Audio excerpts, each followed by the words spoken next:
আপনি আসরে আসবেন কেন? আপনি তো কিছু জানবার জন্য আসবেন। আজকে হরিবাসরে আপনারা বসে আছেন কষ্ট করে কেন? কীর্তন শোনার পর প্রশ্ন করবেন না? 3 ঘন্টা যে বসে এলাম কি পেলাম? পেলেন কি? আপনি হিসাব করে যেতে হবে আপনাকে। তবে বলে দিই আপনাদেরকে, যে যেখানে বসে আছেন, শিবলিঙ্গে কটা বেলপাতা দেবেন? শিব পুরাণ বলেছে যদি বেলপাতা ছেঁড়া হয় তাও দেবেন, বেলপাতা যদি গুঁড়ি হয় শুকনো তাও দেবেন। বাবা অল্পতে সন্তুষ্ট, তার জন্যে বাবার নাম আশুতোষ। গঙ্গা জল দিলে বাবা খুশি, না পেলে হ্যান্ড পাম্পের জল দেবেন, তাতেও বাবা খুশি। এইবার শুনে নিন, শাস্ত্র আরও বলেছে যদি আপনার বাড়ির পাশে বেল গাছ থাকে, প্রচুর বেলপাতা আছে, তাহলে কটা বেলপাতা দিলে বাবা খুশি? যদি বেলপাতা না জেনে নিন আপনারা, বাবার আরেক নাম রুদ্রদেব। সংস্কৃত ভাষায় 11 সংখ্যাটাকে রুদ্র বলা হয়। ওই জন্য শিবলিঙ্গে কেউ যদি 11টা বেলপাতা দিতে পারেন তাহলে বাবা খুব খুশি হয়। এইবার জানার বিষয়, শুধু দিয়ে দিলেন তা বললে হবে না। বেলপাতার একদিকটা কঠোর, একদিকটা খুব শীতল পাতলা, তাই তো? পিচ্ছিল দিক। কোন দিকটা দেবেন? আপনি পিছিল দিকটা দেবেন। কঠোর দিকটা শিবলিঙ্গে দিলে শাস্ত্র বলছে বজ্রের সমান, বজ্রাপাত হলে যে কষ্ট হয়, বাবার শিবলিঙ্গে যদি ওইরকম বেলপাতা আপনি কঠোর দিকটা দিন, বাবা খুব কষ্ট পায়। এইবার বলি, যখনই বেলপাতা দেবেন তখন বেলপাতার যে ডাঁট থাকে না বেলপাতার, ওই ডাঁটগুলো কিন্তু ভেঙে বাবাকে দেবেন। আপনারা শিবরাত্রির দিন যারা শিবরাত্রি করেন, ব্রত করেন, তারা হাত তুলুন। কারা কারা ব্রত করেন? বেশ, নামান। আচ্ছা, যারা ব্রত করেন এবছর করবেন, আগের দিনে হবিষান্ন করতে হয়। কি বললাম? আগের দিনে হবিষ পেতে হয়। যে বিছানাতে শুয়ে থাকবেন সেই বিছানায় শুয়ে থাকতে পারবেন না, আপনাকে কম্বলের ওপরে শুতে হবে, নিরামিষ খেতে হবে। এইবার বলি, যেদিন শিবরাত্রির দিন প্রত্যেকটি মায়ের কাছে আমার বর্ণন রইল, এখানে শিবলিঙ্গ রয়েছে, শুনে নেবেন দামি কথাগুলো। আজকে যতগুলো কথা বলবো প্রত্যেকটা নতুন কথা জেনে নিন আপনারা। কি বললাম? শিবলিঙ্গ বাড়িতে শিবরাত্রির দিনে 4টা মাটির তৈরি করবেন, 4টা মাটির শিবলিঙ্গ তৈরি করবেন, 4 প্রহরে পুজো করবেন। প্রথম প্রহরে ওই মাটির শিবটাকে দুধ দিয়ে স্নান করাবেন।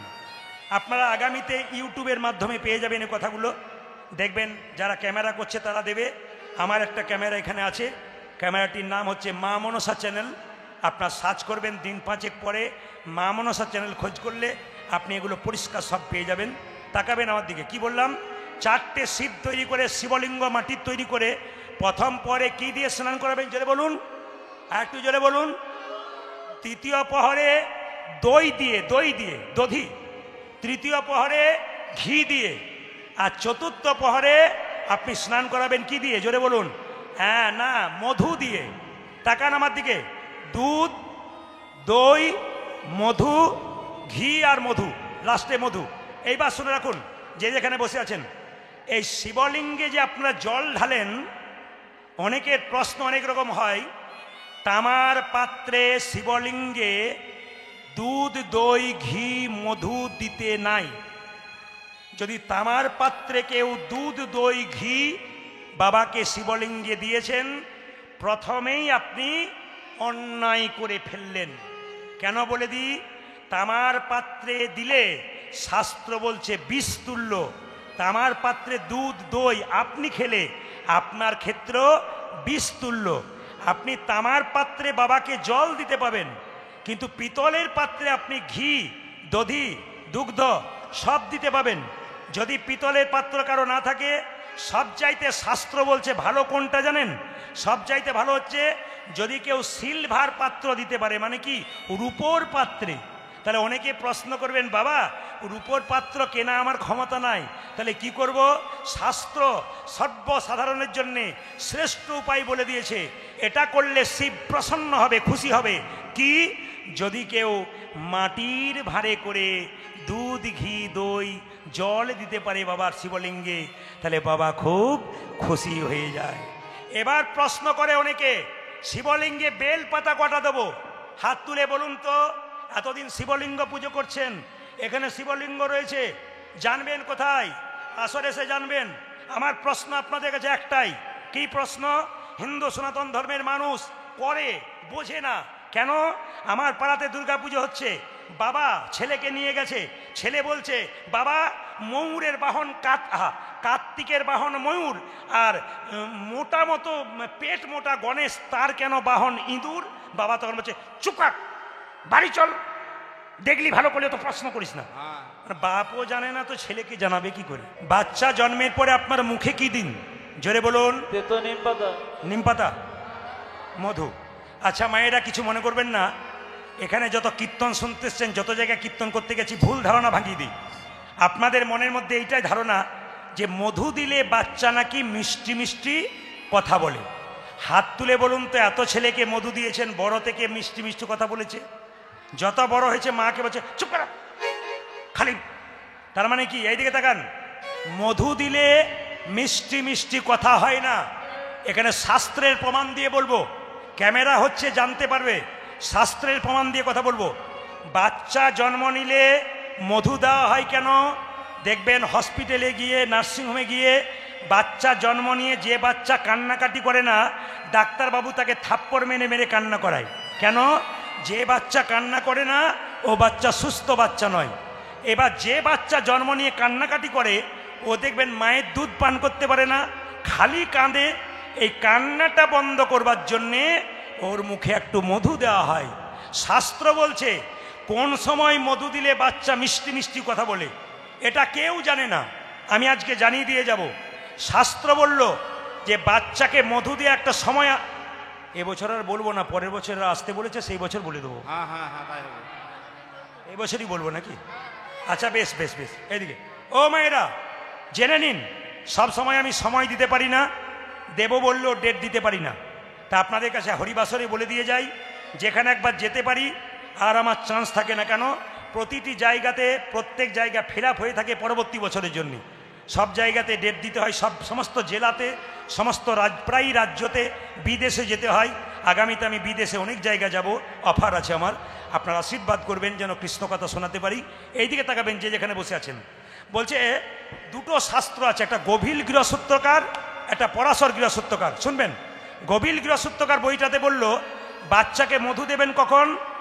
আতুর ঘর থেকে আপনারা বাচ্চাকে স্নান করিয়ে কতদিন পর নিয়ে আসেন? জোরে বলুন।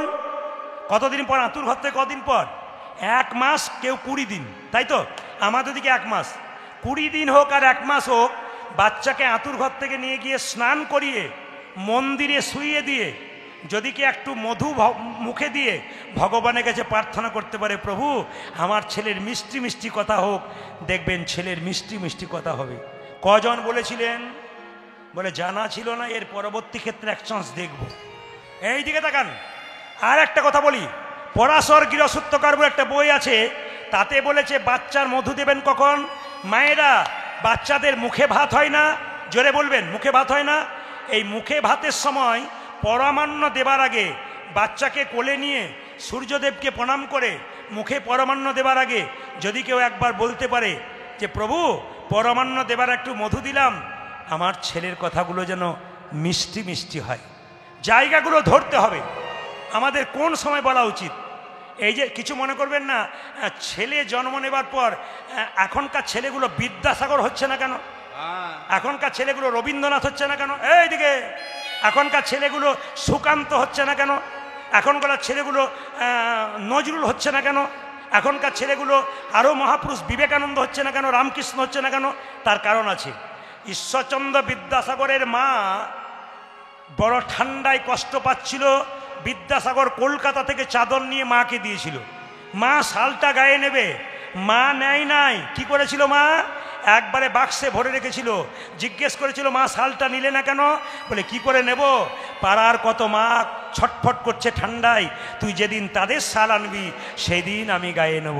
ও মায়েরা, বিদ্যাসাগর শাল এনেছিল, এই জন্য মা ছিল সাগরের মা, খালের মা, বিলের মা। আর আমাদের মায়েদের স্বভাব কেমন একটু বলেই যাই, আমার দিকে তাকান। আপনাদের এই দক্ষিণ 24 পরগনার জন্য বলি নাই, আমাদের ওই দিকের জন্য বলছি। এদিকে তাকাবেন। এই বাচ্চা যখন স্কুলে যায়, ছোট বাচ্চা টিফিন বাক্সে খাবার দেয়, তোকে বলিনি বস, ও চমকে গেছে। বলছে এ শোন, বলে কি, এই টিফিন বাক্সে খাবার দিলাম, স্কুলে যাবি, নিজে খাবি, কাউকে দিবি না, দিলে তোর একদিন কি আমার একদিন, কান মুলে উঠবস কর।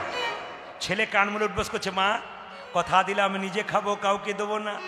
ছেলে বড় হলো, পড়াশুনো করলো, চাকরি করলো, বিয়ে হলো, নিজে খেলো, বাবা মাকেই দিল না। প্রশ্ন করলো দিলি না কেন? বলে তুমি তো ছোট থেকে আমাকে মন্ত্র পড়িয়েছো, নিজে খাবি কাউকে দিবি না, নিজে খেলাম তোমাদেরকেই দিলাম। বলে পাক্কা কথা, একবার বাস্তব কথা, হিসাব কথা। এই হিসাব বলতে গেলে তো রাত্রি পেরিয়ে যাবে, কিন্তু কি করবেন, হিসাবের মধ্যে আমাকে যেতে হবে। ওই যে সংক্ষেপের মধ্যে যাচ্ছি, লক্ষ্য করুন, বিল্লমঙ্গল জন্ম নিল। মা, যে কোনো বাচ্চা জন্ম নিলে বিধি তার কপালে লিখে দেয় তোর সুখ আছে না দুঃখ আছে। বিল্লমঙ্গলে যখন জন্ম হলো, বিধি কপালে লিখে দিল, বিল্ল তোর যখন 5 বছর বয়স হবে তুই মা হারা হবি। বিধির বিধান কে করে খণ্ডন, বিধির বিধান কে করে খণ্ডন, বিধির বিধান কে করে খণ্ডন, বিধির বিধান কে করে খণ্ডন, কেহ বুঝিতে নারী নানা। বিধির বিধান কে করে খণ্ডন, কেহ বুঝিতে নারে রে। ওই যে কেহ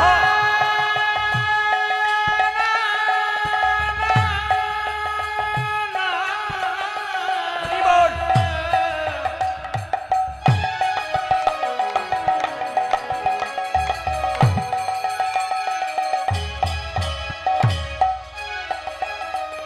আমার কেহ বুঝিতে না রে। তুমি কাউকে হাসাও, কারে বা কাঁদাও, তুমি কাউকে হাসো করে মগদ, কাউকে হাসাও, কারে বা কাঁদাও। উদ্ধার করে বেগাতাও, করে বেগাতাও। মায়েরা বলি বিধির বিধান যাই না বোঝা, আমার বিধির বিধান যায় না বোঝা, যে বিধির বিধান যাই না বোঝা যে বোঝা। বিধির বিধান যাই না বোঝা। তুমি কারে বা হাসাও, কারে বা কাঁদাও, বিধির বিধান যাই না বোঝা। প্রভু তুমি করব ঘাসো করব, ও যে বিধির বিধান যাই না বোঝা, বেগাতাও, করে বেগাতাও। তোমার বিধির বিধান যায় না বোঝা, তোমার বিধির বিধান যায় না বোঝা। বিধির বিধান যাই না বোঝা। ও গো কেহ বুঝিতে না নারে, কেহ বুঝিতে। নারে। দেখি আপনারা কেমন লীলা শুনছেন। বিল্লমঙ্গলে কত বছর বয়সে মা মারা যাবে জোরে বলুন, একটু জোরে বলুন। 5 বছর। আস্তে আস্তে এদিকে এদিকে 5 বছর। বিল্লমঙ্গলে যখন মায়েরা বিল্লমঙ্গল নদী দেখে আত্মহত্যা করতে গেল। সবিনী মুনি বলল আত্মহত্যা করছিস কেন? আত্মহত্যা করলে আত্মা শান্তি পায় না। এখানে যতজন কীর্তন শুনতে এসছেন, কেউ আমার দিদির মতো, কেউ আমার বোনের মতো, কোনো বাচ্চা মেয়ে আমার মেয়ের মতো। দাদা ভাইরা যারা আছেন সবার কাছে প্রদীপ পরের নিবেদন রইল, সংসারে জ্বালাই পড়ে কেউ কোনোদিন আত্মহত্যার কথা চিন্তা করবেন না। আপনি ভাবছেন একজনের প্রতিশোধ নিতে গিয়ে আপনি আত্মহত্যা করবেন, আপনার মরার পর উনি দিব্যি সুখে থাকবেন, শুধু আপনি চলে যাবেন। আপনি ভাবছেন আত্মহত্যা করলে আপনি মুক্তি পেয়ে গেলেন, না। আত্মহত্যা করলে সেই ব্যক্তির সাধ্য কাজ করানো উচিত নয়, শাস্ত্র বলছে। কেন? সে বেঈমানি করেছে, আপনার সংসারের সঙ্গে বেঈমানি করেছে, ভগবানের সঙ্গে বেঈমানি করেছে। বলুন তো, বাসন্তীতে এক ব্যক্তি ঘর ভাড়া নিয়েছে, সেই ঘরটাকে যদি ভাঙতে শুরু করে মালিক তাকে ছেড়ে দেবে? জোরে বলুন। ভাঙার অধিকার মালিকের থাকতে পারে, যে বাস করে তার অধিকার নেই। তাহলে এই দেহটাকে শেষ করার অধিকার কার থাকতে পারে? ভগবানের। তোমার কোনো অধিকার নাই। আপনি ভাবছেন আত্মা মুক্তি পাবে না, আত্মা কিন্তু মুক্তি পাবে না। আত্মা ঘুরে ঘুরে বেড়াবে, কোনো দেহ লাভ করতে পারবে না। যদি আপনার সংসারে কেউ দেখতে পারে না, পালিয়ে যান, অন্য কোথাও কষ্টে থাকুন, তবু আত্মহত্যা করবেন না। সবার কাছে নিবেদন রইল, ভেতরে কোনো দুঃখ যন্ত্রণা থাকলে আপনি কাউকে বলবেন না, পাড়া প্রতিবেশীকে বলবেন, আপনার দুঃখটা আরও 5 জনকে বলে ছড়িয়ে দেবে। মনের মধ্যে কোনো দুঃখ যন্ত্রণা থাকলে মা 2 জায়গায় বলবেন, একটি গুরুচরণ, একটি গোবিন্দের চরণ। গুরু হলো বাবার মতো, তার কাছে মনের কথা খুলে বলবেন, আপনার সমস্ত সমস্যার সমাধান করে দেবে। গুরু যদি না থাকে মন্দিরে গিয়ে বলুন, এইদিকে মন্দিরে গিয়ে বলুন, একাদশী করুন। আজকে আমাকে কমিটির ভাইয়েরা বলেছে একাদশী সম্বন্ধে বলবেন। ইউটিউবের মাধ্যমে একাদশী সম্পর্কে প্রচুর কথা বলা আছে। আজকের একাদশী যারা করেছেন, একাদশীটার নাম কি? ষটতিলা একাদশী। পাটকাটা মধ্যনস ট দন্তস হসি বা তালবেশ হসি লয়কাশিলা ষটতিলা তহসিল একা ষটতিলা একাদশী। মায়েরা, একাদশীর দিনে ব্রাশ করতে নেই। এই যে একাদশীর দিনে জিভ ছুলতে নাই, আপনাকে একাদশীর আগের দিনে করতে হয়। কারণ যে পেস্টে আপনি ব্রাশ করছেন ওর মধ্যে লবণ থাকে, একাদশী আপনার হলো না যদি আজকে কেউ ওই পেস্ট দিয়ে আপনি দাঁত মেজেছেন। 2, জিভ ছুলতে গিয়ে যদি আপনার জিভ কেটে যায়, রক্ত বেরিয়ে যায়, আপনার একাদশী হলো না। সংক্ষেপে বলে দিই, একাদশী ছেলে না মেয়ে? একাদশী কিন্তু মেয়ে। কার শরীর থেকে তৈরি হয়েছে? ভগবান বিষ্ণুর শরীর থেকে। ভগবান বিষ্ণু বলল, তোমার নাম একাদশী, তোমার মধ্যে যে যে আশ্রয় নেবে তাদের গয়া কাশী বৃন্দাবন তীর্থ যেতে হবে না, সব তীর্থের ফল তোমার মধ্যে গেলেই লাভ করতে পারবে। এই দিকে তাকাবেন, একাদশীর দিনে আস্তে আস্তে একাদশীর দিনে পঞ্চশস্য খেতে নাই। কি কি? চাল, গম, যব, সরিষা, ডাল। যদি কেউ অসুস্থ থাকেন তাহলে আপনি করতে পারলেন না, হতে পারে, কিন্তু অসুস্থ না থাকলে আপনি করুন। একটা কথা আপনাদের বলে যাই, সর্ষের তেল মাখতে পাবেন না, সর্ষের তেলে রান্না খেতে পাবেন না। সাদা তেলে রান্না খাবেন, তাকাবেন, সাদা তেলে রান্না খাবেন, আপনি ঘিয়ে রান্না খাবেন, লবণ, সন্দক লবণ ব্যবহার করবেন। যদি কেউ নির্জলা একাদশী করতে পারে তবে তার উত্তম একাদশী। যদি কেউ ফলমূল খেয়ে একাদশী করতে পারে তার মধ্যম একাদশী। তো মায়েরা, যদি কেউ নির্জলা করতে পারেন তো ভালো। অনেকে প্রশ্ন করে, মায়েরা যে 4 দিন অসচ অবস্থায় থাকে, ওই অবস্থায় কি একাদশী করা যায়? উত্তর জেনে নিন, ওই অবস্থাতেই একাদশী করা যায়। কত বছর বয়স থেকে একাদশী করবেন? 8 থেকে 80 বছর পর্যন্ত একাদশী করা যায়। যে লোকগুলো আপনাদেরকে ভুল বোঝায়, শুধু বিধবাগুলো করে, ওদেরকে বলবেন কোথায় লেখা আছে আমায় দেখিয়ে দাও। শাস্ত্র বলছে, মহাপ্রভু বললেন 8 থেকে। অনেকের প্রশ্ন থাকে, আমি দুরারোগ্য ব্যাধিতে ভুগি, অনেক রোগ আমার, ওষুধ খেতে হয় বাবা, আমি কি একাদশী করতে পারবো, ওষুধ খেতে পারবো? জেনে নিন, একাদশী অবস্থায় আপনি ওষুধ খেতে পারবেন, আবার একাদশীও করতে পারবেন। খুব ভালো ভালো কথাগুলো জেনে নিন। বলছে বাড়িতে কেউ মারা গেলে অসচ অবস্থায় একাদশী করা যায়, একবারে 100% করা যায়। কেউ মারা গেছে সেই দিনও একাদশী করা যায়, শুধু বাড়িতে যদি সেদিন শ্রাদ্ধ পড়ে সেদিন একাদশী না করে পরের দিনে করা যায়। খুব ভালো ভালো দামি কথাগুলো জেনে নেবেন। আপনাদের আমার লোভ হচ্ছে, আমি ছাড়তে পারছি না, কিন্তু কি করবেন, আমার প্রতিদিন প্রোগ্রাম, সবাই তো অপেক্ষা করে থাকে। এই জন্য আপনাদের আমি সংক্ষেপে বলে দিলাম, একাদশী করবেন। আমি মালদা জেলায় এক জায়গায় একাদশীর দিনে পৌঁছে গেছি। বাবা, আজ আমাদের বাড়ির সব একাদশী, আপনিও করবেন? হ্যাঁ, করব। একাদশীর দিনে যত কম খাবেন তত, আমাকে দেখবেন খালি অনেকে প্রশ্ন করে, বাবা কি কি কি খাওয়া যায় বলুন, মানে ওইটা আগে প্রশ্ন করে, কি কি খেতে পাবো তাহলে করবো আর কি। মুসলিমদের দেখবেন 30 দিন রোজা রাখে, ভোর 4টে থেকে সন্ধ্যে 6টা পর্যন্ত ওনারা থুতু গেলেন না, আর আমাদের 15 দিন পর পর খেতে পাবেন, কি কষ্ট, করতে পারবো না। জেনে নিন মায়েরা, একাদশীর দিনে এইদিকে যে যত কম খাবে মানে আপনি সপ্তাহে চাকরি করছেন, একদিন রেস্ট থাকে মেশিন কোম্পানিতে, কেন বলুন তো?